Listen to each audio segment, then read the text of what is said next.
ہر بندہ پاکستان سے باہر جانا چاہتا ہے روزگار کی تلاش میں. کچھ گلف کنٹریز میں جاتے ہیں, کچھ یورپ جانے کے خواہش مند ہیں, بڑے کے بڑے شوقین ہوتے ہیں, وہ یورپ چلے جاتے ہیں. اور پچھلے 5 سالوں میں اگر آپ ہسٹری اٹھا کے دیکھیں, گوگل پہ ریسرچ کریں ذرا, گوگل آپ کو بتائے گا کہ ہر گزرتے سال کے ساتھ باہر جانے والے کی تعداد میں اضافہ ہوا ہے. اور کچھ ممالک ایسے ہیں جہاں پہ پاکستانی جا کر پاکستان کی انسلٹ کرواتے ہیں, بیگنگ جیسے پیشے سے منسلک ہو جاتے ہیں. پیشہ تو نہیں یہ کہوں گا میں کہ وہاں جا کے بکاری بن جاتے ہیں اور پاکستان کا امیج خراب کرتے ہیں. کچھ وہاں جا کے مختلف ایسے کام کرتے ہیں, وزٹ ویزے پہ گئے اور وہاں جا کے گم ہو گئے, غائب ہو گئے, جس سے پاکستان کی بدنامی ہوتی ہے اور پاکستانیوں کو ایک مخصوص وقت کے لیے بین کر دیا جاتا ہے کہ پاکستانیوں آپ اس ملک میں نہیں آ سکتے. کویت ترقی یافتہ ملک ہے, اب سب جانتے ہیں. کویت نے 19 سال بعد پاکستانیوں کے لیے ویزے کھول دیے ہیں. یہ ایک بڑی خوشخبری ہے, ایک بڑی خبر ہے. اور آپ نے یقینی طور پر یہ دیکھا ہوگا کہ بہت سے لوگ کویت جانا چاہتے ہیں. کویت کی کرنسی بڑی اسٹرانگ ہے اور کویت وزٹ ویزے کے لیے جانا چاہتے ہیں, اسٹڈی ویزا کے لیے جانا چاہتے ہیں, کچھ ورک پرمٹس کے لیے جانا چاہتے ہیں. اور یہ بھی ایک اچھی خبر ہے چونکہ 2011 کے قریب پابندی لگی تھی پاکستان, ایران اور افغانستان میں کہ وہ کویت نہیں جا سکتے یہاں کے جو نیشنلٹی ہولڈر ہے.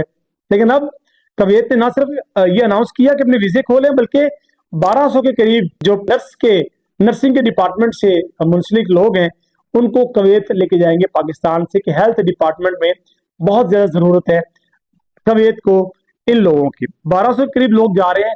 یقینی طور پر مختلف اور بھی ڈپارٹمنٹس ایسے ہیں جہاں پہ مختلف لوگوں کی ضرورت ہے اور وہ جائیں گے.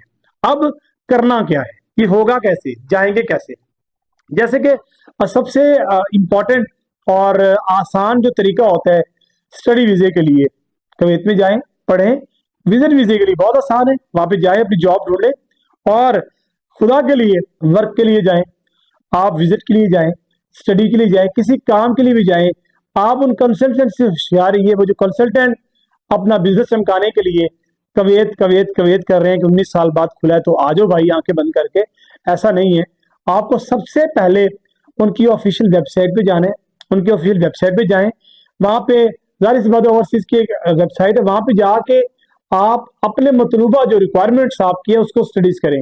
اگر آپ نہیں کر سکتے تو خدا کے لیے اپنے کسی جاننے والے کے پاس چلے جائیں جو پڑھا لکھا ہو, جو جانتا ہو کہ کویت جانا ہے. کسی ایسے بندے کو پیسے بالکل مت دیں جس کو آپ سمجھتے ہیں کہ نہ تو یہ رجسٹرڈ کنسلٹنٹ ہے اور نہ ہی اس کو کوئی انفارمیشن زیادہ ہے.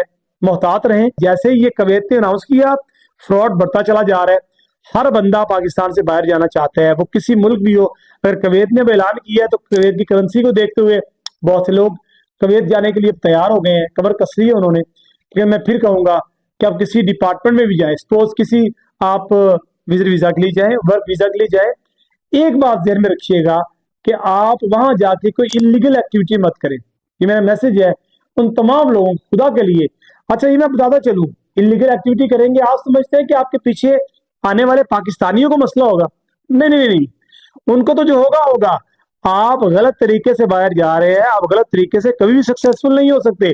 یا قانون فطرت ہے, قدرت کا قانون ہے کہ آپ باہر جائیں گے اور جا کے آپ روزگار حاصل کر لیں گے, آپ سمجھیں گے آپ بڑے پرسکون ہو گئے.